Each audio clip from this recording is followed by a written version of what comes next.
যেমন তেমন করে গোসল করলেই কাজ হবে না, পবিত্রতা অর্জন করতে পারবেন না। নদী নালাতে যতই পানি ব্যবহার করেন না কেন, সাওয়ারে যতই আপনি গোসল করেন না কেন, যেমন তেমন করে গোসল করলে সেভাবে সেই গোসল আল্লাহ সুবহানাহু ওয়া তাআলার কাছে গ্রহণযোগ্য হবে না। উপরে নিজের দুই হাতকে মারতে হবে, মাটির উপরে দুই হাতকে মারার পরে যদি বেশি লেগে থাকে তাহলে ফুঁক দিয়ে দিতে পারেন। তারপর আপনি আপনার নিজের চেহারাকে একবার আর নিজের হাত দুটোকে একবার, বাস এটাই আপনার তায়াম্মুম হয়ে গেল। আলহামদুলিল্লাহ নাহমাদুহু ওয়া নাস্তাঈনুহু ওয়া নাস্তাগফিরুহু ওয়া নাউযু বিল্লাহি মিন শুরুরি আনফুসিনা ওয়া মিন সাইয়্যাতি আ'মালিনা মান ইয়াহদিহিল্লাহু ফালা মুদিল্লা লাহু ওয়া মান ইউদ্লিলহু ফালা হাদিয়া লাহু ওয়া আশহাদু আন লা ইলাহা ইল্লাল্লাহু ওয়াহদাহু লা শারীকা লাহু ওয়া আশহাদু আন্না মুহাম্মাদান আবদুহু ওয়া রাসূলুহু আম্মা বা'দ فإن خير الحديث كتاب الله وخير الهدي هدي محمد صلى الله عليه وسلم وشر الأمور محدثاتها وكل محدثة بدعة وكل بدعة ضلالة وكل ضلالة في النار فقد قال الله تعالى أعوذ بالله من الشيطان الرجيم بسم الله الرحمن الرحيم يا أيها الذين آمنوا اتقوا الله حق تقاته ولا تموتن إلا وأنتم مسلمون يا أيها الناس اتقوا ربكم الذي خلقكم من نفس واحدة وخلق منها زوجها وبث منهما رجالا كثيرا ونساء واتقوا الله الذي تساءلون به والأرحام إن الله كان عليكم رقيبا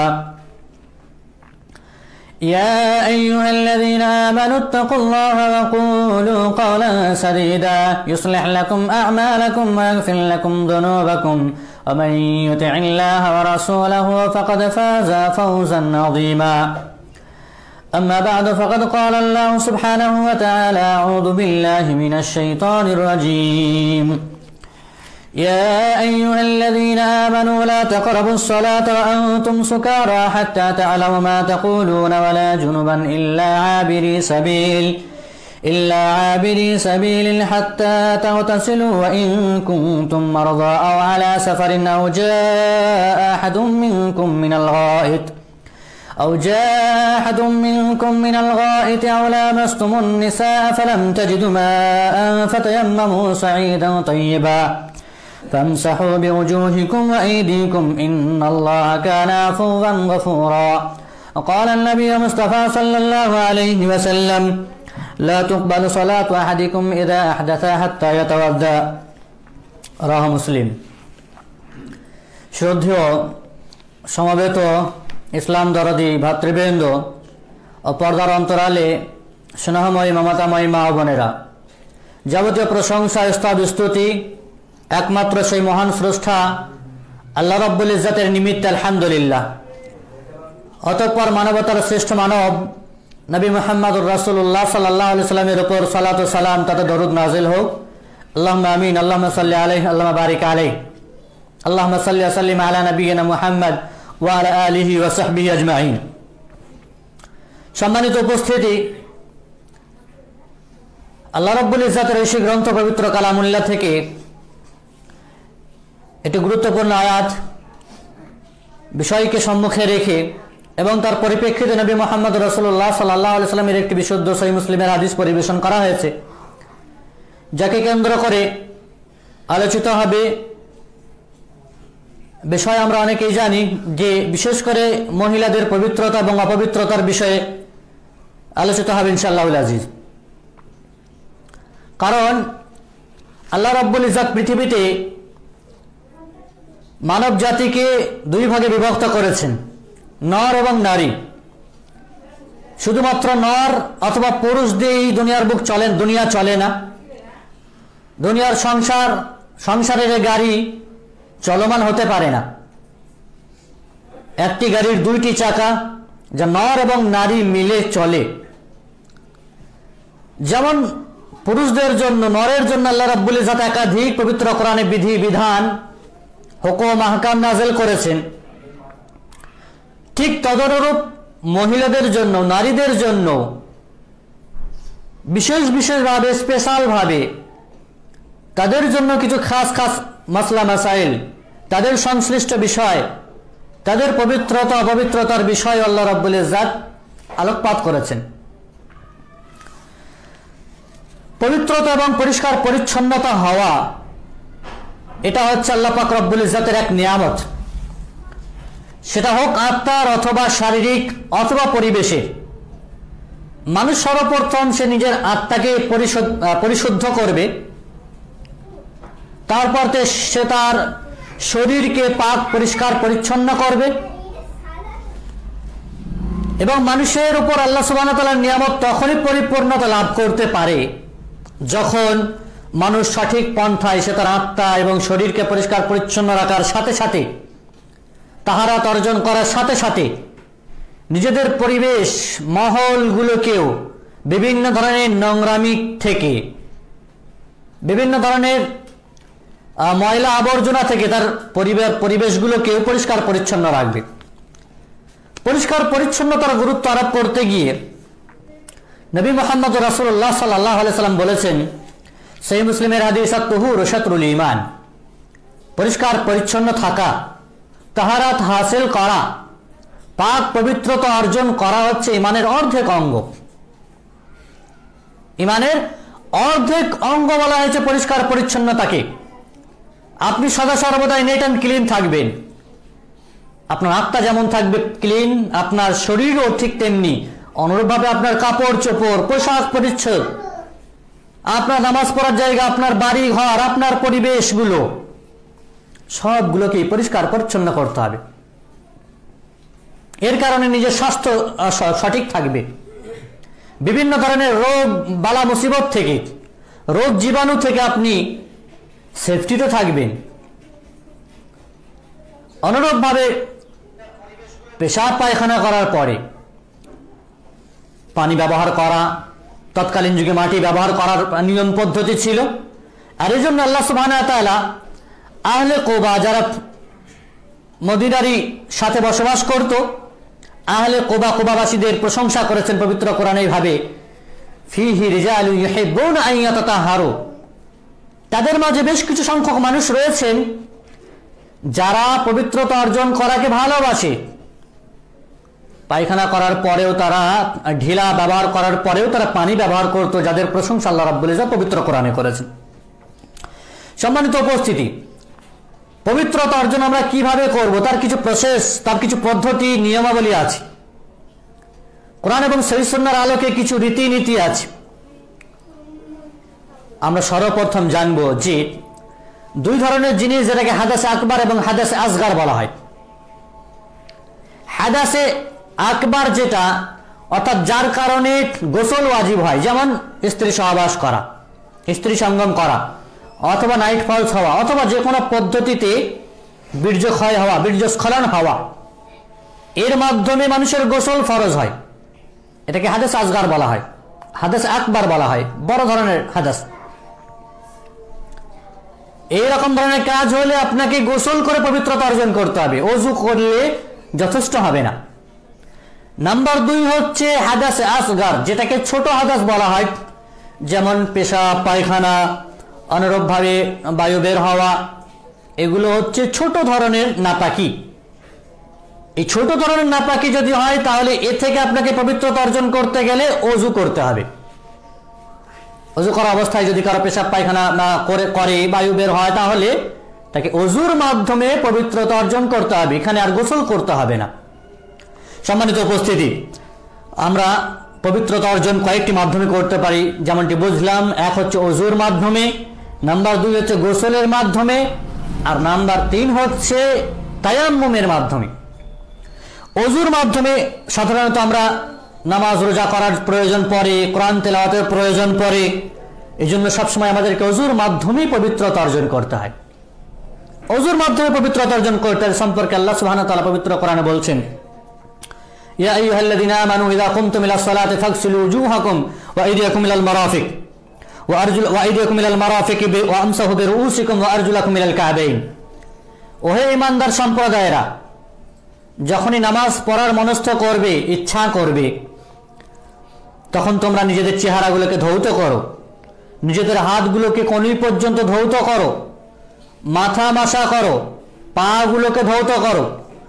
অজুর সাধারণত 4টি ফরজ, যে 4টি জিনিস ছাড়লে অজু হবেই না। পুরো মুখমণ্ডল ধৌত করা, এর মাঝেই রয়েছে কুল্লি করা, নাকে পানি দেওয়া, নাক ঝাড়া, তারপরে কনুই পর্যন্ত হাতকে ধৌত করতে হবে, মাথা মাসার সাথেই কান মাসা করতে হবে, আর শেষ অংশে পা দুটোকে ধৌত করতে হবে। এটা হচ্ছে অজুর ফরজ, এইভাবে অজু করতে হয়। আল্লাহ সুবহানাহু ওয়া তাআলা বলছেন ওয়া ইন কুনতুম জুনুবান ফাত্তাহারু, আর যদি তোমরা জুনুবি হয়ে যাও, নাপাক হয়ে যায় কেউ, তাহলে পবিত্রতা অর্জন করতে হবে। পেশাব পায়খানার মাধ্যমে নাপাক হয়ে গেল, আও আলা সাফারিন আও জা আহাদুম মিনকুম মিনাল গায়ত, অথবা কেউ সফরে আছে, কেউ রোগাগ্রস্ত হয়ে আছে, অসুস্থ হয়ে রয়েছে, অথবা কেউ পেশাব পায়খানা থেকে এসেছে, অথবা কেউ নারী সঙ্গম করেছে, স্ত্রী সহবাস করেছে, ফালাম তাজিদু মাআন ফাতায়াম্মামু সাঈদ, আর তারপরে পানি পায়নি গোসল করার জন্য, তাহলে সেই ক্ষেত্রে তখন তায়াম্মুম করতে হবে, মাটি দ্বারা নিজেকে পবিত্রতা অর্জন করতে হবে। যখন ইনকেস আপনি পানি পেলেন না, আপনি সফরে আছেন, পানি নেই, অথবা এমন জায়গায় গেছেন যেখানে পানি নেই, অথবা আপনি চরমভাবে আপনি রোগাগ্রস্ত, চরম জ্বর সর্দি ধরে আছে, আপনি পানি ঠেকাতেই পারবেন না, ঠান্ডা পানি, গরম পানি ব্যবহার করেন, সেটাও যদি আপনার জন্য ক্ষতিকর হয়, তাহলে আপনার জন্য মাটি রয়েছে যার দ্বারা তায়াম্মুম করবেন। আল্লাহ রাব্বুল ইজ্জত বলছেন ওয়াইদিকুম মিনহুমা ইউরিদুল্লাহু লিয়াজআল আলাইকুম মিন হারাজ, আল্লাহ সুবহানাহু ওয়া তাআলা তোমাদের জন্য কষ্ট চান না, তোমাদের সহজসাধ্য করতে চান তোমাদের জন্য বিধি বিধানকে। ওয়ালাকিন ইউরিদু লিইউতাহিরাকুম বিহি ওয়ালাকিন ইউরিদু লিইউতাহিরাকুম ওয়া লিউতিম্মা নি'মাতাহু, আল্লাহ তোমাদেরকে পরিষ্কার পরিচ্ছন্নতা করতে চান, তার নিয়ামতকে পরিপূর্ণতা করতে চান তোমাদের উপরে, যাতে করে তোমরা আল্লাহর শুকরিয়া আদায় করতে পারো। সম্মানিত উপস্থিতি, অনুরূপভাবে নবী মুহাম্মদ রাসূলুল্লাহ সাল্লাল্লাহু আলাইহি ওয়াসাল্লাম বলেছেন সহিহ মুসলিমের হাদিস, লা তুকবালু সালাতু আহাদিকুম ইযা আহদাথা হাত্তা ইয়াতাওয়াদ্দা, তোমাদের মধ্যে কারো নামাজ কমপ্লিট হবে না, কবুল হবে না আল্লাহর কাছে, যদি কেউ হাদাস হয়ে যায়, অর্থাৎ নাপাক হয়ে যায়, যতক্ষণ না সে ওযু না করছে, পেশাব পায়খানা করেছে, বায়ু খারেজ হয়ে গেছে, যতক্ষণ না সে ওযু না করছে ততক্ষণ পর্যন্ত কারো নামাজ কবুল হবে না। এই হাদিস দ্বারা প্রমাণিত যে নামাজ কবুল হওয়ার জন্য, আল্লাহ রাব্বুল ইজ্জতের কাছে অ্যাকসেপ্ট গ্রহণযোগ্য হওয়ার জন্য পূর্ব শর্ত হচ্ছে তাহারাত অর্জন করতে হবে, পবিত্রতা অর্জন করতে হবে। আল্লাহ নবী সাল্লাল্লাহু আলাইহি ওয়াসাল্লাম অন্যত্র বলছেন লা তুকবালু সালাতুন বিগাইরি তুহুরিন ওয়ালা সাদাকাতুন মিন গুলুল, বিনা পাক পবিত্রতা অর্জন করে নামাজ হবে না, কেউ যদি পড়ে তার নামাজ শুদ্ধ হবে না। ওযু কিভাবে করবেন, কিভাবে পবিত্রতা অর্জন করতে হবে ওযু, তার একাধিক নিয়মাবলী রয়েছে, হয়তো আমরা অনেকেই জানি না। ওযুর মাধ্যমে ভুল ত্রুটি আমাদের হয়ে থাকে, পুরুষ মহিলাদের মাঝেও। এ ব্যাপারে সহিহ মুসলিমের হাদিস, হুমরান যিনি উসমান রাদিয়াল্লাহু তাআলা আনহুর মাওলা গোলাম, তিনি বর্ণনা করছেন যে উসমান রাদিয়াল্লাহু তাআলা আনহু একবার তিনি এক লোটা পানি নিয়ে আসতে বললেন, একটা বর্তনে পানি নিয়ে আসতে বললেন, তারপরে সেই পানি নিয়ে আসার পরে তিনি হাত দুটোকে 3 বার ধৌত করলেন, তারপরে হাত দুটো ধোয়ার পরে পানি নিয়ে তিনি কি করলেন, কুল্লি করলেন, তারপরে নাক ঝাড়লেন, তারপরে সমগ্র সম্পূর্ণ চেহারাটাকে 3 বার ধৌত করলেন। তো এক চুল্লু পানি নিয়ে আপনি মুখ এবং নাক একসাথে ধৌত করতে পারেন, আলাদাও করতে পারেন, তবে একসাথে করাটা হচ্ছে সবচাইতে উত্তম। তারপরে কনুই পর্যন্ত হাত দুটোকে ধরলেন সালাসা মাররা 3 বার, তারপরে মাথা মাসা করলেন, মাথা মাসার সাথে কান মাসা হয়, সুম্মা গাসালা রিজলাইহি সালাসা মাররা, তারপরে তিনি পা দুটোকে ডান পাকে 3 বার, বাম পাকে 3 বার ধৌত করলেন। ধৌত করার পর বলছেন যে সুম্মা ক্বালা ক্বালা রাসূলুল্লাহ সাল্লাল্লাহু আলাইহি ওয়াসাল্লাম মান তাওয়াজ্জা নাহবা উযুই হাযা সুম্মা সাল্লা রাকাতাইনি লা ইউহাদ্দিসু আও ইউহাদিসু ফীহিমা নাফসাহু গুফিরা লাহু মা তাকাদ্দামা মিন যামবিহি, যে আল্লাহর নবী সাল্লাল্লাহু আলাইহি ওয়াসাল্লাম বলেছেন যদি কেউ এই ধরনের ওযু করে যেভাবে আমি শিখিয়ে দিলাম, ওসমান রাদিয়াল্লাহু আনহু বলছেন, তাহলে এইভাবে ওযু করার পর যদি কেউ 2 রাকাত নামাজ আদায় করে আর সে অপবিত্র না হয়, তাহলে তার পূর্বের সমস্ত গুনাহ খাতা মাফ করে দেওয়া হবে, গুফিরা লাহু মা তাকাদ্দামা মিন যামবি। তাহলে 5 ওয়াক্ত নামাজের জন্য যে আমরা ওযু করি, এই ওযুর মাধ্যমে, পবিত্রতা অর্জনের মাধ্যমে আমাদের ছোটখাটো সাগীরা গুনাহগুলো মাফ হয়ে যায়, আল্লাহ রাব্বুল ইজ্জত মাফ করে দেন। সম্মানিত উপস্থিতি, আমাদের আরো জেনে রাখা ভালো হবে যে পায়খানা পেশাবের পর, অনুরূপভাবে বমি করার পর, অনুরূপভাবে বিশেষ করে এমনভাবে ঘুমালেন যাতে আপনি বেহুশ হয়ে যান, বা নামাজের মধ্যে অট্টহাসি যদি কেউ হাসে, এইগুলোর কারণে ওযু নষ্ট হয়ে যায়। পেশাব পায়খানার কারণে, অনুরূপভাবে স্ত্রী সহবাস ইত্যাদির কারণে ওযু নষ্ট হয়ে যায়, প্লাস স্ত্রী সহবাস সঙ্গম এর কারণে আপনার গোসল ওয়াজিব হয়। গোসলের মাধ্যমে আমাদেরকে পাক পবিত্রতা অর্জন করতে হবে। এটা ছিল পূর্ব, যেটা ওযুর মাধ্যমে আমরা পবিত্রতা অর্জন করি। গোসলের মাধ্যমে গোসল ফরজ হয় কখন? স্ত্রী সহবাস অথবা যদি কেউ স্বপ্নদোষ কারো হয়, এর কারণে বীর্যস্খলন হয়, যার কারণে গোসল আমাদের উপরে ওয়াজিব হয়ে যায়। যতক্ষণ না মানুষ গোসল না করবে ততক্ষণ পর্যন্ত সে পবিত্রতা অর্জন করতে পারল না। ওযু করলে যথেষ্ট হবে না। এ সম্পর্কে আল্লাহ সুবহানাহু ওয়া তাআলা পবিত্র কোরআনে বলছেন, ইয়া আইয়ুহাল্লাযীনা আমানু লা তাকরাবুস সালাতা ওয়া আনতুম সুকারা হাত্তা তা'লামু মা তাকুলুন। ও হে ঈমানদার সম্প্রদায়, তোমরা নামাজের কাছাকাছি হইও না, নামাজ পড়তে এসো না মদ্যপান অবস্থায়। মদ্যপান করে থাকবে, কি বলছো নিজেই বুঝবে না, কোন সূরা পড়ছো, কি অর্থ জানাচ্ছে, কি দোয়া করছো নিজেই বুঝতে পারছো না, নিজের উপর নিজের ক্ষমতা নেই, এই অবস্থায় যেন নামাজের কাছাকাছি এসো না। অনুরূপভাবে অন্য হাদিসে এসছে, কোনো ধরনের নেশাগ্রস্ত অবস্থায় মসজিদে আসবে না।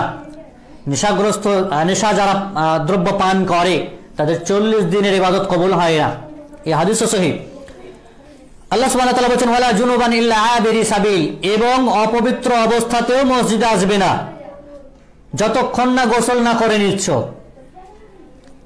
ইল্লা আবিরি সাবিল, তবে যদি কেউ রাস্তা দিয়ে পার হয়ে যায়, মনে করেন মসজিদ এমন জায়গায় যে মসজিদের ওপর দিয়ে তাকে যেতে হবে রাস্তা, অথবা মসজিদের আন্ডারে কোথাও টিউবওয়েল আছে, তাকে পানি আনতে হবে, আর সে অপবিত্র অবস্থায় আছে, স্বপ্নদোষ অথবা বীর্যস্খলন হয়েছে, তাহলে সেই ক্ষেত্রে আলাদা স্বতন্ত্র সে যেতে পারে।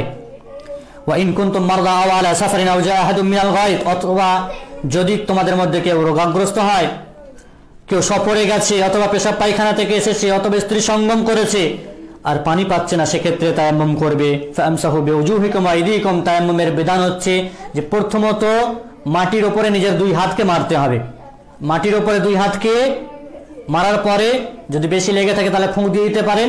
তারপর আপনি আপনার নিজের চেহারাকে একবার আর নিজের হাত দুটোকে একবার, ব্যাস এটাই আপনার তায়াম্মুম হয়ে গেল। এক্ষেত্রে অনেকে ভুল করেন, তায়াম্মুমের ক্ষেত্রে তিনবার করে, 3 বার হাত দেয় না, বরং একবার তায়াম্মুমের ক্ষেত্রে একবার মাটিতে হাত দেওয়ার পরে সেটা মুখমণ্ডল একবার, আর একবার হাতের কবজি, এভাবে আপনার ওযু হয়ে যাবে, অর্থাৎ তায়াম্মুম হয়ে গেল। এটা ছিল ওযুর ক্ষেত্রে এবং তায়াম্মুমের ক্ষেত্রে। অনুরূপভাবে এমন কোন ব্যক্তি যে ধরেন চরম কষ্টে ভুগছে, যেমনটা বললাম জ্বর সর্দি, অনেক মহিলাদের বিশেষ করে এমন ধরনের রোগ থাকে যে ওযু করতে পারছে না, আবার দেখা যাচ্ছে গোসলও করা তার পক্ষে সম্ভব নয়, তাহলে সেক্ষেত্রেও তায়াম্মুম করলেই যথেষ্ট হবে। তায়াম্মুমটা হচ্ছে ওযুরও পরিপূরক এবং গোসলেরও পরিপূরক, কিন্তু সেটা ইনকেস, সবসময় এই বিধান প্রযোজ্য নয়। অনুরূপভাবে আমাদেরকে জেনে রাখতে হবে, বিশেষ করে গোসল ফরজ যে নিয়মাবলী, যখন আমাদের উপর গোসল ফরজ হবে কিভাবে আমরা গোসল করব। যেমন তেমন করে গোসল করলেই কাজ হবে না, পবিত্রতা অর্জন করতে পারবেন না। নদী নালাতে যতই পানি ব্যবহার করেন না কেন, শাওয়ারে যতই আপনি গোসল করেন না কেন, যেমন তেমন করে গোসল করলে সেভাবে সেই গোসল আল্লাহ সুবহানাহু ওয়া তাআলার কাছে গ্রহণযোগ্য হবে না। ফরজ গোসল হিসেবে যে নিয়মাবলী রয়েছে, যেভাবে করা দরকার ছিল সেভাবে যদি না করেন তাহলে সেটা যথেষ্ট হবে না। যেমন ফরজ গোসলের নিয়মাবলী আমাদের জেনে রাখতে হবে। যদি কারোর উপর গোসল ফরজ হয় তাহলে তিনি গোসল করতে যাবেন, সর্বপ্রথম মনে মনে নিয়ত হবে যে এটা ফরজ গোসলের, মনে মনে নিয়ত হবে যে এটা ফরজ গোসল করছে এটা। এবং ফরজ গোসলের সাথে সাথে মনে মনে নিয়ত যদি করেন আপনি ওযু করতে হয় ফরজ গোসলে, সেই ওযুতে নামাজও হবে। মনে মনে আপনাকে নিয়ত করতে হবে যে জোহরের নামাজও পড়বো বা ফজরের নামাজও পড়বো আর গোসল ফরজও করছি। মনে মনে নিয়ত করার পর হাত দুটিকে ধৌত করতে হবে ভালো করে। তারপরে যে অংশগুলোতে ময়লা নোংরা আবর্জনা লেগে আছে, বীর্য লেগে আছে, সে অংশগুলোকে সাবান দিয়ে হোক বা বিভিন্ন জিনিস দিয়ে হোক সেগুলোকে পরিষ্কার করতে হবে, পরিচ্ছন্ন করতে হবে। তারপরে আপনাকে ওযু করে নিতে হবে, যেভাবে আমরা সিম্পলভাবে ওযু করি। দুটি হাতকে 3 বার, নাকে মুখে পানি দিয়ে মুখ ধৌত করা, কনি পর্যন্ত ধৌত করা, মাথা মাসা করা, তারপরে কান মাসা করা, এই পর্যন্ত আপনি থেমে যাবেন, পা দুটো ধোবেন না। তারপর আপনাকে করতে হবে যে মাথায় 3 বার পানি ঢালতে হবে। একবার মাথায় পানি ঢাললেন, সারা শরীর বইবে এবং সারা শরীরে আপনি মর্দন করবেন, অর্থাৎ কচলাবেন। তারপরে আপনি ডান কাঁধের উপরে 3 বার পানি ঢালবেন। একবার ঢালার পরে ডান দিকগুলো ভালো করে হাত দিয়ে ময়লা যদি লেগে থাকে সেগুলোকে মর্দন করতে হবে। তারপরে বাম কাঁধের উপরে 3 বার পানি ঢালতে হবে। তারপরে নিজের জায়গা থেকে একটু সরে গিয়ে যে পাটুকু আপনার বাকি ছিল ওযুর ক্ষেত্রে 3 বার ডান পা 3 বার বাম পা ধৌত করলেন, আপনার ফরজ গোসল হয়ে গেল। এভাবে আমাদেরকে ফরজ গোসল করতে হবে। আর আমাদেরকে জেনে রাখতে হবে আল্লাহ রাব্বুল ইজ্জত তিনি পবিত্র, অর্থাৎ পবিত্রতা অর্জনকারীদেরকেই ভালোবাসেন। ইন্নাল্লাহা তাইয়্যিবুন লা ইয়াকবালু ইল্লা তাইয়্যিবা। পবিত্র অর্জনকারী ছাড়া অন্য কাউকে আল্লাহ রাব্বুল ইজ্জত কখনোই ভালোবাসতে পারেন না। আকুলু কাউলি হাযা আস্তাগফিরুল্লাহ লি ওয়া লাকুম ওয়া লিসাইরিল মুসলিমিনা মিন কুল্লি যামবিন ফাস্তাগফিরুহু ওয়া তুবু ইলাইহি ইন্নাহু হুয়াল গফুরুর রহিম।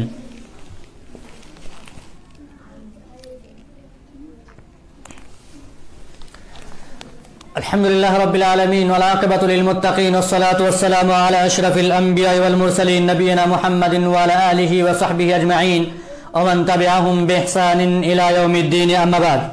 সম্মানিত উপস্থিতি, এটা ছিল আমাদের পবিত্রতা অর্জন করার কিছু প্রসেস পদ্ধতি, যেটা ওযুর মাধ্যমে, গোসলের মাধ্যমে এবং তায়াম্মুমের মাধ্যমে আমরা পবিত্রতা অর্জন করতে পারবো।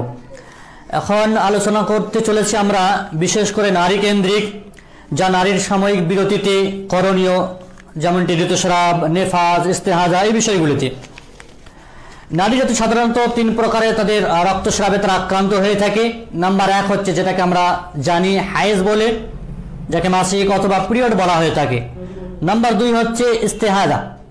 ইস্তেহাজা বলা হয় মাসিকের চাইতে বা পিরিয়ডের চাইতে অথবা সন্তান জন্ম হওয়ার পর যে রক্ত বের হয় তার চাইতে অধিক যে রক্ত বের হবে সেটাকে বলা হয় ইস্তেহাজা। অর্থাৎ এটা এক প্রকারের রোগ, যেটা গর্ভাশয় থেকে, নারীর রেহেম থেকে এই রক্ত বের হয় না, বরং কোনো রগ বা কোনো নারী ফেটে বের হয়। নাম্বার 3 হচ্ছে নেফাস, যা সন্তান প্রসবের পর মোটামুটি অনেকের 1 মাস অথবা অনেকের 40 দিন পর্যন্ত বের হতে থাকে এই রক্ত। নারীর বিশেষ করে যে মাসিক রক্তস্রাব, এর কোনো সর্বোচ্চ দিন অথবা সর্বনিম্ন দিন পবিত্র কোরআন এবং সহিহ সুন্নাতে কোথাও বর্ণিত হয়নি। মূল কথা হচ্ছে যখনই নারীর গর্ভাশয় থেকে, তার রেহেম থেকে প্রাকৃতিকভাবে যখনই কোনো রক্তক্ষরণ হবে তখনই জানতে হবে সেটা হাইজ শুরু, এবং বন্ধ হওয়া পর্যন্ত সেই বিধানই তার উপরে থাকবে। সর্বনিম্ন সময় কেউ কেউ উলামায়ে কেরামরা বলেছেন যে এটা 1 ঘন্টাও হতে পারে, 1 দিনও হতে পারে। আর সর্বোচ্চ সময় জমহুর উলামায়ে কেরামরা বলেছেন 15 দিন পর্যন্ত হতে পারে। তবে সর্বোচ্চ অথবা সর্বনিম্ন সময় এ ব্যাপারে অগ্রাধিকার মত হচ্ছে সর্বোচ্চ সর্বনিম্ন সময় কোরআনে কোথাও উল্লেখিত হয়নি। অতএব তার যে কোনো দিন হতে পারে, কয়েকটা দিন হতে পারে, কয়েক ঘন্টাও হতে পারে। এই 2 রক্তক্ষরণের মাঝে কোনো সময়সীমা নির্দিষ্ট করে দেওয়া হয়নি। আল্লাহ সুবহানাহু ওয়া তাআলা বলেছেন ওয়ানাজ্জালনা আলাইকাল কুরআনা তিবয়ানান লিকুল্লি শাই। পবিত্র কোরআন তোমাদের জন্য সুস্পষ্টভাবে বিধিবিধানগুলো বর্ণনা করা হয়েছে। যেমনটি আল্লাহ সুবহানাহু ওয়া তাআলা তিনি পবিত্র কোরআনে ব্যক্ত করছেন যে ইয়াসআলুনাকা আনিল মাহিদ কুল হুয়া আযান। হে নবী, যখন আপনাকে কেউ জিজ্ঞাসা করবে বিশেষ করে হায়েজ সংক্রান্ত বিষয়ে, মাসিকের বিষয়ে, আপনি তাদেরকে বলে দিন কুল হুয়া আযান, এটা হচ্ছে নোংরা জিনিস, ময়লা জিনিস। ফাতাজিলুন নিসা ফিল মাহিদ। অতএব এই সময়ে যখন মেয়েদের, নারীদের রক্তস্রাব দেখা দেবে, তারা মাসিকের অবস্থায় থাকবে, এই সময়গুলোতে তোমরা তাদের কাছাকাছি হইও না, মানে তাদের সাথে সঙ্গমে লিপ্ত হইও না, সহবাস করো না। ওয়ালা তাকরাবুহুন্না হাত্তা ইয়াতহুরনা। তাদের কাছাকাছি হইও না যতক্ষণ না তারা পরিষ্কার পরিচ্ছন্ন হচ্ছে, পাক পবিত্রতা অর্জন করছে, ততক্ষণ তাদের কাছাকাছি হইও না। ফাইদা তাতাহারনা ফাতুহুন্না মিন হাইসু আমারাকুমুল্লাহ। যখনই পরিষ্কার পরিচ্ছন্ন হয়ে যাবে, মাসিক থেকে পরিষ্কার পরিচ্ছন্ন হয়ে যাবে, তখন তোমরা তাদের কাছে আবারও এসো, যেভাবে আল্লাহ রাব্বুল ইজ্জত তোমাদেরকে আদেশ করেছেন। ইন্নাল্লাহা ইউহিব্বুত তাওয়াবিন ওয়া ইউহিব্বুল মুতাতাহিরিন। আল্লাহ সুবহানাহু ওয়া তাআলা তিনি তওবাকারীদেরকে পছন্দ করেন এবং যারা পবিত্রতা অর্জন করে তাদেরকে পছন্দ করেন। এই আয়াতে বিশেষ করে স্ত্রী সহবাসের যে নিষিদ্ধতা নির্দিষ্ট কোনো দিনের সাথে সম্পর্কিত করা হয়নি। এর সম্পর্ক হচ্ছে অপবিত্রতা থেকে পবিত্র হওয়ার সাথে। যখনই অপবিত্রতা থেকে পবিত্রতা অর্জন করবে তখনই শেষ, নির্দিষ্ট কোনো দিন সীমাবদ্ধ করা হয়নি। এ থেকে আরো বোঝা যায় যে এই বিধানটির কারণ হচ্ছে ঋতু থাকা বা না থাকা। যখনই ঋতু থাকবে তখনই বিধানটি প্রযোজ্য হবে, মানে আপনি তার কাছাকাছি আসবেন না, তার সাথে সঙ্গমে লিপ্ত হবেন না। আর যখন ঋতু চলে যাবে আবার আপনি তার কাছে আসতে পারবেন। বেঁধে দেওয়ার কোনো দলিল নেই। অতএব এই ভিত্তিতে নারীদের কাছে যখনই পরিচিত স্রাব দেখা দেবে নারীরা তখনই নিজেদেরকে ঋতুবতী হিসেবে গণ্য করবে এবং তারপরের বিধান তাদের জন্য রয়েছে কি কি সেটাও আমরা বলতে চলেছি। শাইখুল ইসলাম ইমাম ইবনে তাইমিয়া রাহিমাহুল্লাহ, যিনি একজন বিখ্যাত পণ্ডিত, সিরিয়া অধিবাসী শাইখুল ইসলাম ইবনে তাইমিয়া রাহিমাহুল্লাহ, ইসলামের এমন কোনো বিষয় নেই মনে হয় না যার ব্যাপারে তিনি কলম ধরেননি, লেখেননি। লেখনী জগতে শাইখুল ইসলাম ইবনে তাইমিয়া রাহিমাহুল্লাহ নাম্বার 1। প্রত্যেকটি বিষয় ইসলামের তিনি লিখেছেন আরবিতে। তিনি একটি নীতিমালা বর্ণনা করতে গিয়ে বলছেন যে কোরআন এবং সুন্নাত আল্লাহ সুবহানাহু ওয়া তাআলা মহিলাদের বা নারীদের রক্তস্রাবের সাথে সংশ্লিষ্ট বেশ কিছু হুকুম আহকাম বর্ণনা করেছেন, কিন্তু রক্তস্রাব কতদিন থাকতে পারে, সময়সীমা এর সর্বোচ্চ কত হতে পারে, এ ব্যাপারে কিছু আলোচিত হয়নি। ইমাম ইবনে তাইমিয়া রাহিমাহুল্লাহ আরো বলছেন যে হায়েজ সম্পর্কে নারীদের রেহেম বা গর্ভাশয় থেকে যা কিছু বের হবে তখনই সেটাকে মাসিক বা পিরিয়ড হিসেবে গণ্য করতে হবে, যতক্ষণ না ইস্তেহাজার অকাট্য প্রমাণ না পাওয়া যাচ্ছে। মানে যখন অত্যাধিক হতে থাকবে, সময়সীমা একটা মিনিমামের চাইতে বেড়ে যাবে, তখন সেটাকে ইস্তেহাজা, যেটাকে রোগ বলা হয়, তখন সেটাকে ধর্তব্য তার কাছে। ইস্তেহাজা বিশেষ করে এটা কোনো জখমের আঘাতের কারণে হতে পারে, তখন সেটাকে হাইজ হিসেবে গণ্য করবে না। আল্লাহ রাব্বুল ইজ্জত দিনকে আমাদের জন্য সহজ সরল করেছেন, হাত পা নাক কান সবকিছুই দিয়েছেন, চলাফেরা করার জন্য খাওয়া দাওয়ার ব্যবস্থা সবকিছুই করেছেন। ঠিক তেমনি অপবিত্র হলে তার পবিত্রতা কিভাবে করতে হবে তার প্রসেসও বলে দিয়ে গেছেন। এজন্যই নবী মুহাম্মদ রাসূলুল্লাহ সাল্লাল্লাহু আলাইহি সাল্লামকে আহলে কিতাবরা বড় ঠাট্টা করে বলতো। সালমান ফার্সি বলছেন, বর্ণনা করেছেন হাদিসটি, যে সালমান ফার্সিকে বড় কটাক্ষ করে বলা হতো যে তোমাদের নবী কি যে পেশাব পায়খানার কথাও বলে, ময়লা আবর্জনা নোংরামার কথাও বলে। সালমান ফার্সি উত্তর দিতেন যে হ্যাঁ, আমাদের নবী হচ্ছেন এই যিনি সত্য, পেশাব পায়খানার কথাও তিনি বলে দিয়েছেন কিভাবে করতে হবে, তার প্রসেস প্রণালীগুলো পদ্ধতিগুলো তিনি বর্ণনা করে দিয়েছেন। নাহলে মানুষ যেমন তেমন করে করবে, কোথায় নোংরা লাগবে, কাপড় চোপড়ে কোথাও দুর্গন্ধ বের হবে।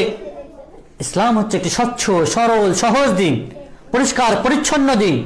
ইসলাম হচ্ছে নেট অ্যান্ড ক্লিন দিন, যাতে অপরিষ্কারের কোনো ছোঁয়া লাগতে পারে না। আর নবী মুহাম্মদ রাসূলুল্লাহ সাল্লাল্লাহু আলাইহি ওয়াসাল্লাম সুস্পষ্ট বলেছেন, সহিহ বুখারীর হাদিস, ইন্নাদ দীনা ইউসরুন ওয়া লা ইউশাদ্দাদ দীন আহাদুন ইল্লা গালাবা। দিন হচ্ছে সহজ সরল, কেউ যদি সেই দিনের মধ্যে বাড়াবাড়ি করে তাহলে সে জিততে পারবে না, দিন তাকে পরাস্ত করবে, দিন ইসলাম তাকে পরাস্ত করবে, তাকে পরাজিত করবে, সে ইসলামকে পরাজিত করতে পারে না। ফাসাদ্দিদু ওয়া কারিবু, অতএব মধ্যপন্থা অবলম্বন করো, কাছাকাছি হও, স্থিতিশীল আমলের কাছাকাছি হও। ওয়া আবশিরু, দিনের নিকটবর্তী হও। ওয়া আবশিরু, এবং স্থিতিশীল বিষয়ের আমলের প্রতি মানুষদেরকে সুসংবাদ দাও। সম্মানিত উপস্থিতি, ঋতুস্রাবের ক্ষেত্রে বেশ কিছু মসলা মাসাইল রয়েছে যেগুলো আমাদের দানি কেন্দ্রিক। 1 নম্বর বিষয় হচ্ছে যখন রক্তস্রাব নির্দিষ্ট নিয়ম এবং পরিমাণের চেয়ে কম অথবা বেশি হয়, বিশেষ করে নারীর কোনো প্রতি মাসে 6 দিন করে কারো ঋতুস্রাবের অভ্যাস থাকে, কারো 7 দিন, কারো 8 দিন, এইভাবে অব্যাহত থাকে, কারো দেখা যায় তার আগেই বন্ধ হয়ে যায়, এটা একটা নিয়ম।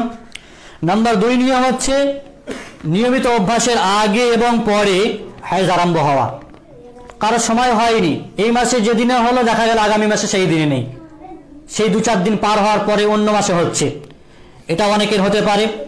মূলত এটা পিরিয়ডই, কারোর মাসের শুরুতে হবে, আবার দেখা যাচ্ছে কারোর মাসের সেই শুরুতে না হয়ে পুরো 1 মাস হলো না, তার আগেও এসে যেতে পারে, হয়ে যেতে পারে। তো এক্ষেত্রে বিশেষ করে ওলামায়ে কেরামদের মাঝে এর সমাধান হলো যখনই বিশেষ করে নারীরা 2 নিয়মই ঋতুস্রাব দেখবে তখনই নিজেকে ঋতুবতী হিসেবে গণ্য করবে। আর তারপরে যখন একেবারে ভালো হয়ে যাবে, রক্তস্রাব বন্ধ হয়ে যাবে, তারপরে হয়তো পানি জাতীয় যে স্রাব বের হবে, তখনই নিজেকে বুঝতে পারবে যে সে পরিষ্কার পরিচ্ছন্ন হতে চলেছে, হায়েজ বা পিরিয়ড তার বন্ধ হতে চলেছে। এই ব্যাপারে উম্মে আতিয়া রাদিয়াল্লাহু আনহা তিনি বর্ণনা করছেন যে আমরা পবিত্রতা অর্জন করার পর হলুদ অথবা মাটি বর্ণের রক্তকে কিছুই মনে করতাম না, পরিষ্কার পরিচ্ছন্ন হয়ে যেতাম, তারপরে দেখা যেত কখনো কখনো হলুদ অথবা মাটি বর্ণের রক্ত বের হতো, এটাকে কিছুই মনে করা হতো না। সম্মানিত উপস্থিতি, এক্ষেত্রে হায়েজের হুকুম আহকামের ভিতরে যেমনটি মহিলাদের ক্ষেত্রে রয়েছে নামাজ, তারা নামাজ কি করবেন এই অবস্থাতে, যাদের 6 দিন 7 দিন অথবা 5 দিন হয়, ঋতুবতী মহিলাদের জন্য যদি ফরজ নামাজ, নফল নামাজ, সর্ব প্রকারের নামাজ তাদের জন্য মাফ। ফরজ নামাজ তাদের জন্য পড়তে হবে না। যদি কেউ পড়ে তাহলে সে শুদ্ধ হবে না, বরং গুনাহগার হবে। আল্লাহ সুবহানাহু ওয়া তাআলা যেখানে যে জিনিসটা ছাড় দিয়েছেন, যেটার যেখানে ফেসিলিটি দিয়েছেন, যেটার যেখানে অফার দিয়েছেন, সে অফারকে গ্রহণ করাটা হচ্ছে বুদ্ধিমানের কাজ। সেটাতেই নেকি রয়েছে। আপনি যদি এক্সট্রা বাড়াবাড়ি করেন তাহলে সেটা নেকি নয়, বরং গুনাহগার হবেন। আর ঋতুবতী মহিলাদের জন্য নামাজ কাজা করাটা ওয়াজিব নয়, নামাজ তাদের জন্য সম্পূর্ণ মাফ। তবে হ্যাঁ, যদি কেউ পবিত্রতা হওয়ার পর অথবা ঋতুস্রাব শুরু হওয়ার পূর্বে কোনো এক ওয়াক্তের পূর্ণ রাকাত পড়তে পারে আর এতটুকু সে সময় পেয়ে যায়, তাহলে তাকে সেই ওয়াক্তের নামাজ কাজা করতে হবে। আর যদি সে সময়টুকু ওয়াক্তের প্রথম দিকে হোক অথবা শেষ দিকে হোক, এতে কোনো পার্থক্য নেই। যদি ঋতুস্রাব চালু হতে চলেছে, হয়তো আসরের টাইমে, আসরের ওয়াক্ত দাখিল হয়েছে অথবা জোহরের শেষ ওয়াক্তে, তাহলে জোহরের নামাজ তাকে কাজা করতে হবে যখন সে পবিত্রতা অর্জন করবে। মহিলাদের ক্ষেত্রে সহিহ বুখারী এবং সহিহ মুসলিমের হাদিস রয়েছে, উম্মে আতিয়া রাদিয়াল্লাহু তাআলা তিনি বর্ণনা করেছেন, নবী মুহাম্মদ রাসূলুল্লাহ সাল্লাল্লাহু আলাইহি ওয়াসাল্লামকে বলতে শুনেছেন যে স্বাধীন নারী, পর্দানসীন এবং ঋতুবতী মহিলারা দুই ঈদের নামাজের জন্য শুধুমাত্র ঈদগাতে যেতে পারে, কিন্তু 5 ওয়াক্ত নামাজ অথবা সুন্নত নফল কোনো নামাজ তারা পড়বে না। কিন্তু ঈদের নামাজের জন্য ঈদগাহে উপস্থিত হবে, কিন্তু নামাজ পড়বে না। তারা মুসলিমদের দোয়াতে এবং কল্যাণে তারা শরীক হবে। আল্লাহ নবী সাল্লাল্লাহু আলাইহি ওয়াসাল্লামের স্পষ্ট হাদিস সুনান আবু দাউদের লিয়াশহাদনাল খায়র ওয়া দাওয়াতাল মুসলিমিন, তারা কল্যাণ কাজে শরীক হবে। মুসলিমদের যে দোয়া হবে ঈদের ময়দানে, সেই দোয়াতে শরীক হবে। তবে তারা নামাজের স্থান থেকে দূরে সরে থাকবে ঋতুবতী মহিলারা। তারপরে তাদের হুকুম আকাম আছে রোজা। রোজা কি করবে? যদি কারো ফরজ রোজা, বিশেষ করে রমজানের রোজার সময় যদি কারো পিরিয়ড শুরু হয়ে যায়, রোজা তার জন্য সম্পূর্ণ মাপ নয়, বরং রোজা তাকে পরবর্তীতে কাজা করতে হবে। কিন্তু এই অবস্থায় রোজা রাখা তার জন্য হারাম, যদিও সেটা ফরজ রোজা হোক না কেন, তার জন্য কখনোই জায়েজ নয়। এ ব্যাপারে আয়েশা রাদিয়াল্লাহু তাআলা আনহা, আল্লাহ নবী সাল্লাল্লাহু আলাইহি ওয়াসাল্লামের স্ত্রী, তিনি বলছেন যে আমাদের যখন রক্তস্রাব হতো তখন আমাদেরকে শুধুমাত্র রোজা রাখার, রোজাকে কাজা করার আদেশ দেওয়া হতো, আর নামাজের কাজা করার আদেশ দেওয়া হতো না। সহিহ বুখারী এবং সহিহ মুসলিমের হাদিস। রোজা অবস্থায় যদি কারো রক্তস্রাব আসে তাহলে রোজা নষ্ট হয়ে যাবে। যদি রক্তস্রাব সূর্যাস্তের সামান্য কিছু পূর্বে এসে থাকে তাহলে তাকে সেই রোজা কাজা করতে হবে। সূর্য অস্ত যায়নি, তার আগেই আপনি রোজা রেখেছিলেন আর পিরিয়ড শুরু হয়ে গেল, তাহলে আপনার এই দিনের রোজাটাও কেউ কাজা করতে হবে। আর যদি সূর্যাস্তের পর হয়, সূর্যাস্তের আগে বেদনা উঠেছে, পেটে ব্যথা, কিন্তু সূর্য ডুবে গেছে তারপরে পিরিয়ড শুরু হচ্ছে, তাহলে আপনি রোজা যে রেখেছিলেন রোজা আপনার নষ্ট হবে না, অতএব এই দিনের রোজা আপনাকে কাজাও করতে হলো না। অনুরূপভাবে বাইতুল্লাহ শরীফের তওয়াফ, ঋতুবতী মহিলাদের জন্য বাইতুল্লাহর তওয়াফ, যারা হজ এবং উমরা করতে যাবেন তাদের জন্য হারাম, তওয়াফ করতে পারবে না, তওয়াফ করা তাদের জন্য নিষিদ্ধ। এ ব্যাপারে আয়েশা রাদিয়াল্লাহু তাআলা তিনি বলছেন যে তার যখন রক্তস্রাব হয়েছিল, আল্লাহ নবী সাল্লাল্লাহু আলাইহি সাল্লাম তাকে বলেছিলেন পবিত্র না হওয়া পর্যন্ত বাইতুল্লাহর তওয়াফ করবেন না। তওয়াফ ছাড়া বাকি যে সমস্ত কাজ আছে, বিশেষ করে হজে, সেটা সাফা মারওয়া 7 বার করে দৌড়ানো হোক বা আপনার অন্যান্য আরো কাজ হোক, যে কি রাজকার হোক মুখে, সেই কাজগুলো করতে পারবে। জামরাতে পাথর মারা হোক হজের সময়ে, সেগুলো করতে পারবে। শুধুমাত্র বাইতুল্লাহর তওয়াফ করতে পারবে না আর নামাজ পড়তে পারবে না, এটা তাদের জন্য নিষেধ। অনুরূপভাবে ঋতুবতী নারীর জন্য বিদায়ী তওয়াফ। ঋতুবতী নারী যারা হজ এবং উমরা করতে গেছেন, পিরিয়ড হয়ে গেছে, সেই সময়ে বিদায়ী তওয়াফ যেটা হচ্ছে অপরিহার্য, সেই বিদায়ী তওয়াফও তাদের জন্য জরুরি হবে না। এই ক্ষেত্রে হজ উমরার করণীয় কাজগুলো করে যখন নিজের দেশের দিকে রওনা হওয়ার পূর্বেই যদি কোনো মহিলার এভাবে রক্তস্রাব হয়ে যায়, তাহলে রওনা হওয়া পর্যন্ত অব্যাহত থাকে, তাহলে বিদায়ী তওয়াফ করা থেকে সে বেঁচে থাকবে। সম্মানিত উপস্থিতি, অনুরূপভাবে ঋতুবতী মহিলারা মসজিদে অবস্থান করতে পারবে না, তাদের জন্য চরমভাবে নিষিদ্ধ। মসজিদে অবস্থান করা তাদের জন্য হারাম। এ প্রসঙ্গে উম্মে আতিয়া রাদিয়াল্লাহু তাআলা তিনি বর্ণনা করেছেন যে আল্লাহ নবী সাল্লাল্লাহু আলাইহি ওয়াসাল্লামকে বলতে শুনেছেন যে ঋতুবতী নারীরা যেন বের না হয়, অর্থাৎ মসজিদে যেন প্রবেশ না করে, নামাজের স্থান থেকে নিজেকে দূরে রাখবে। তবে হ্যাঁ, যদি কোনো ঋতুবতী মহিলার মসজিদে কোনো ক্ষেত্রে প্রয়োজন পড়ে যায়, উদাহরণস্বরূপ হয়তো মসজিদে অন্য ওয়াক্তে একটা ওড়না ফেলে এসেছে বা আরো কিছু ফেলে এসেছে, সেটাকে নিয়ে আসার জন্য গেল, সেটা বৈধ, অথবা হাত বাড়িয়ে মসজিদের ভিতর থেকে কোনো পানির বোতল বা আরো কিছু নেবে সেটা জায়েজ, অথবা যেমনটি বলেছি আগেও মসজিদের ভিতরে হয়তো টিউবওয়েল আছে, সেই টিউবওয়েল থেকে পানি নেবে, সেগুলো বৈধ, অথবা মসজিদের ওপর দিয়ে তাকে যেতে হবে, পারাপার করতে হবে, রাস্তা রয়েছে আম রাস্তা, সেগুলো জায়েজ। কিন্তু মসজিদ অবস্থান করতে পারবে না, বসে কোরআন তেলাওয়াত জিকির আজকার করব, বসে থাকবো, এটা তার জন্য জায়েজ নয়। অনুরূপভাবে স্ত্রী সহবাস, বিশেষ করে রক্ত স্রাব চলাকালীন স্ত্রী সহবাস করা স্বামীর জন্য একেবারে হারাম। ঠিক অনুরূপভাবে ওই অবস্থায় স্বামীকে মিলনের সুযোগ দেওয়াও স্ত্রীর জন্য হারাম। এই হুকুমটি সরাসরি পবিত্র কোরআন আয়াত দ্বারা প্রমাণিত। আল্লাহ সুবহানাহু ওয়া তাআলা বলেছেন, ইয়াসআলুনাকা আনিল মাহিদ কুল হুয়া আযান ফাতাজিলুন নিসা ফিল মাহিদ। হে নবী, যখন আপনাকে তারা পিরিয়ড সম্পর্কে প্রশ্ন করে আপনি বলে দেন যে ওটা নোংরা জিনিস, এই অবস্থায় তোমরা তাদের কাছাকাছি হইও না, দূরে থেকো। ওয়ালা তাকরাবুহুন্না হাত্তা ইয়াতহুরনা, তাদের নিকটবর্তী হইও না যতক্ষণ না তারা পরিষ্কার পরিচ্ছন্ন হচ্ছে। এই আয়াত দ্বারা বিশেষ করে মাহির শব্দ দ্বারা হাইজের সময় এবং লজ্জাস্থানকে বোঝানো হয়েছে, অর্থাৎ স্ত্রী সঙ্গম করবে না। এছাড়া অন্য কোনো পথ পদ্ধতি আপনি অবলম্বন করতে পারেন, স্বামী স্ত্রী কোলাকুলি হোক, অথবা আলিঙ্গন করা হোক,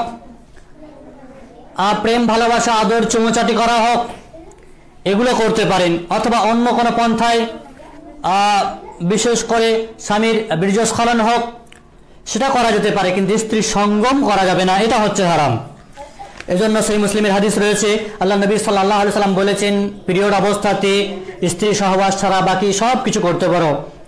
এজন্য আমাদেরকে স্মরণ রাখতে হবে যে রক্তস্রাব অবস্থায় স্ত্রী সহবাস করা হারাম হওয়ার ব্যাপারে সমস্ত মুসলিমের প্রায় একমত, এবং যদি কেউ স্ত্রী সহবাস তার পরেও করে তাহলে ইসলামে তার জন্য কাফফারা রয়েছে, নিসফে দিরহাম তাকে কাফফারা দিতে হবে, অথবা দিনার।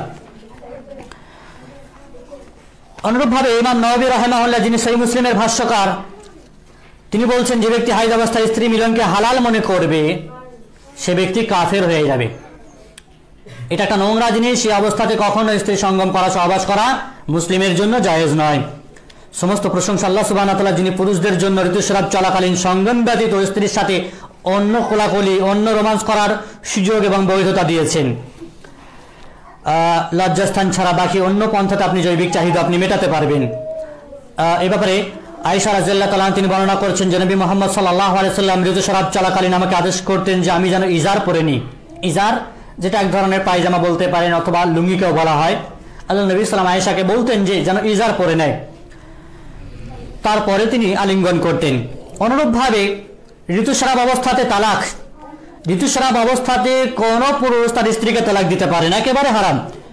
এ ব্যাপারে আল্লাহ সুবহানাহু ওয়া তাআলা পবিত্র কোরআনে বলেছেন, ইয়া আইয়ুহান নাবিয়্যু ইযা তাল্লাকতুমুন নিসা ফাতাল্লিকুহুন্না লিইদ্দাতিহিন্না। ও হে নবী, যখন নবীকে লক্ষ্য করে বলছেন, সম্বোধন করে বলছেন, আসলে উদ্দেশ্য সকল মানব জাতির জন্যই, মানব জাতিকেই, যে তোমরা যখন তোমাদের স্ত্রীকে তালাক দিতে ইচ্ছা পোষণ করবে তখন তাদেরকে ইদ্দতের প্রতি লক্ষ্য রেখে তালাক দাও, মাসিক অবস্থাতে, পিরিয়ড অবস্থাতে নয়, বরং যখন পবিত্রতা অর্জন করে নেবে তখন তোমরা তাদেরকে তালাক দিতে পারো। প্রিয় ভাই সকল, অনুরূপভাবে গোসল ওয়াজিব প্রসঙ্গে যখন ঋতুবতী নারীর ঋতুস্রাব তাদের বন্ধ হয়ে যাবে, গোসলের মাধ্যমে তারা পুরো শরীরকে, বডিকে পবিত্রতা করে নেবে, এটা তাদের উপর ওয়াজিব। এ প্রসঙ্গে আল্লাহ নবী সাল্লাল্লাহু আলাইহি সাল্লাম ফাতেমা বিন হুবাইশকে বলেছিলেন যে যখন তোমার রক্তস্রাব আরম্ভ হবে নামাজ পরিপূর্ণভাবে ছেড়ে দেবে, আর যখন বন্ধ হবে তখন গোসল করে আবার নামাজ স্টার্ট করবে। সহিহ বুখারীর হাদিস। ওয়াজিব গোসলের সমাপনের সর্বনিম্ন স্তর হচ্ছে যে পুরো দেহটাকে ধৌত করতে হবে, যেমনটি ফরজ গোসলের নিয়মাবলী আমরা আলোচনা করলাম। তবে মেয়েদের ক্ষেত্রে যেহেতু চুলের ব্যাপার থাকে, মেয়েদের ক্ষেত্রে চুলের যদি কারো খোপা বাঁধা থাকে, চুল বাঁধা থাকে, তাহলে খোপা খোলা আবশ্যক নয়, অপরিহার্য নয়। যদি তাতে পানি পৌঁছায় তাহলে খোলাটা কোনো অপরিহার্য নয়, আর যদি পানি না পৌঁছায় তাহলে সেক্ষেত্রে খুলতে হবে। আল্লাহ নবী সাল্লাল্লাহু আলাইহি সাল্লাম এইভাবে আরো বলেছিলেন যে বড়ি পাতা মিশ্রিত করে, বিশেষ করে কুল পাতা যেগুলো আমরা জানি যাতে ফেনা হয়, মৃত্যুর সময়ে মৃত ব্যক্তিকে অনেক সময় আমরা আগে ব্যবহার করতাম, এখন সাবান এসে সেই সমস্ত কুল পাতার বড়ি পাতা যেটা চলে গেছে, যারা মাসিক অবস্থায়, পিরিয়ড অবস্থাতে থাকবেন, আর যখন পবিত্রতা অর্জন করবেন তখন সেই পবিত্রতা অর্জন করার সময় নবী মুহাম্মদ সাল্লাল্লাহু আলাইহি সাল্লাম বলেছেন যে ভালোভাবে গোসল করে নিতে হবে, সাথে সাথে কস্তুরী মাখানো কোনো এক টুকরো কাপড় দ্বারা পবিত্রতা অর্জন করবে, অর্থাৎ লজ্জাস্থানকে ভালোভাবে পরিষ্কার পরিচ্ছন্ন করে নেওয়া, সেখানে কোনো সেন্ট জাতীয়, কস্তুরী জাতীয় কোনো কিছু ব্যবহার করা, এটা হচ্ছে সুন্দরতার পরিচয়। অনুরূপভাবে নামাজের ওয়াক্ত চলাকালে যদি ঋতুস্রাব বন্ধ হয়, তাহলে ঋতুমতী মহিলারা, যদি কারো ওয়াক্ত চলছে আর ঋতুস্রাব বন্ধ হয়ে গেছে তারপরেও কেউ গোসল করছেন না, উদাহরণস্বরূপ আসরের সময় মগরিবের সূর্য এখনো ডোবেনি, আর এই সময় যদি কারো পিরিয়ড বন্ধ হয়ে যায়, তাহলে এই ওয়াক্তের নামাজ তার জন্য ফরজ, তাকে গোসল করতে হবে, আসরের নামাজ পড়তে হবে। যদি বিলম্ব করেন তাহলে তাকে কাজা করতে হবে আসরের নামাজ। অনুরূপভাবে যদি অসুস্থতার কারণে বিশেষ করে ক্ষতির আশঙ্কা থাকে, বলেছি আগে পানি ব্যবহারের ক্ষতিকর বিষয় থাকে, তাহলে এক্ষেত্রে তায়াম্মুম করেও নামাজ আদায় করবে। কিছু কিছু মহিলারা বিশেষ করে আমাদের মাঝে আছে, নামাজের ওয়াক্তের মধ্যে রক্তস্রাব বন্ধ হওয়ার পরেও তেনারা লেট করেন যে আগামীকাল গোসল করব, আগামীকাল পবিত্রতা অর্জন করব, অথচ রিসেন্ট আপনার ওয়াক্ত চলছে, আপনি বাঁচবেন কিনা মরবেন সে খবর আপনাকে কে দেবে? অতএব যখন যে সময় নামাজ অপরিহার্য সেই সময় আমাদেরকে নামাজ পড়তে হবে গোসলের মাধ্যমে পবিত্রতা অর্জন করার সাথে সাথে। এই বিষয়গুলো ছিল আমাদের বিশেষ করে মহিলা কেন্দ্রিক আজকের পবিত্রতা অর্জন করার কিছু নিয়মাবলী। অপবিত্রতা থেকে কিভাবে আপনি পবিত্রতা অর্জন করবেন, আমাদের মা বোনেদের কাছে আমরা বিশেষ করে আবেদন করব, যাদের উপরে নামাজ ফরজ হয়ে গেছে, যারা সাবালিকা হয়ে গেছে, যাদের পিরিয়ড চলে আসে, নামাজ রোজার ক্ষেত্রে, কোরআন তেলাওয়াতের ক্ষেত্রে নিষিদ্ধতা এবং বৈধতার বিষয়গুলো আমাদেরকে ফলো করতে হবে। পিরিয়ড চলাকালীন কোনো কোরআন সরাসরি আমরা স্পর্শ করব না। যদি একান্তই প্রয়োজন পড়ে তাহলে হাতে গ্লাভস পরে আপনি সেটাকে কোথাও তুলতে পারেন, রাখতে পারেন, এটা ব্যবহারের বৈধতা আছে।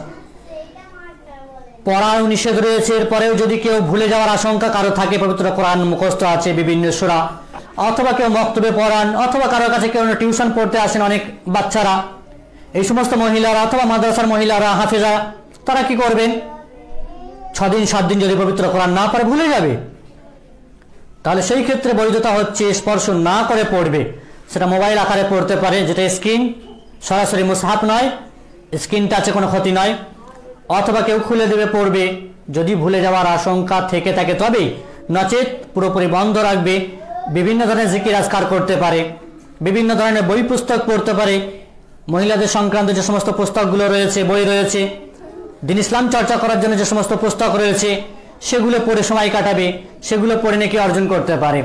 আল্লাহ রাব্বুল ইজ্জতের কাছে পরিশেষে দোয়া করে, ওগো আল্লাহ, তুমি আমাদের সকলকে সঠিকভাবে দিন ইসলামের বিধিবিধানগুলো, বিশেষ করে আজকের মহিলাদের সংক্রান্ত যে সমস্ত আলোচনাগুলো হলো, আল্লাহকে বোঝার তৌফিক দান করো এবং সেই মতো আমল করার তৌফিক দান করো।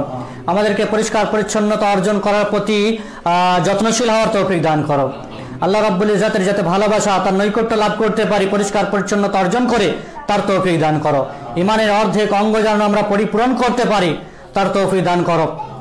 اللهم امين. اللهم اعز الاسلام والمسلمين واذل الشرك والمشركين ودمر اعداء الدين واجعل هذا البلد امنا مطمئنا خاصه وفي سائر بلاد المسلمين عامه يا رب العالمين. اللهم انصر المسلمين في كل مكان. اللهم احفظ المسلمين في كل مكان. اللهم إنا نسألك الهدى والتقى والعفاف والغنى. اللهم إنا نسألك العافية في الدنيا والآخرة. ربنا آتنا في الدنيا حسنة وفي الآخرة حسنة وقنا عذاب النار. اللهم اكفني بحلالك عن حرامك واغنني بفضلك عمن سواك. اللهم إنا نسألك علما نافعا ورزقا طيبا وعملا متقبلا. اللهم أرنا الحق حقا وارزقنا اتباعه وأرنا الباطل باطلا وارزقنا اجتنابه. اللهم صل على محمد وعلى آل محمد كما صليت على إبراهيم وعلى آل إبراهيم إنك حميد مجيد. اللهم بارك على محمد وعلى آل محمد كما باركت على إبراهيم وعلى آل إبراهيم إنك حميد مجيد. إن الله يأمركم بالعدل والإحسان وإيتاء ذي القربى وينهى عن الفحشاء والمنكر والبغي يعظكم لعلكم تذكرون. اذكروا الله يذكركم وادعوه يستجيب لكم ولذكر الله تعالى وأولى وأعز وجل وأتم وأهم وأكبر.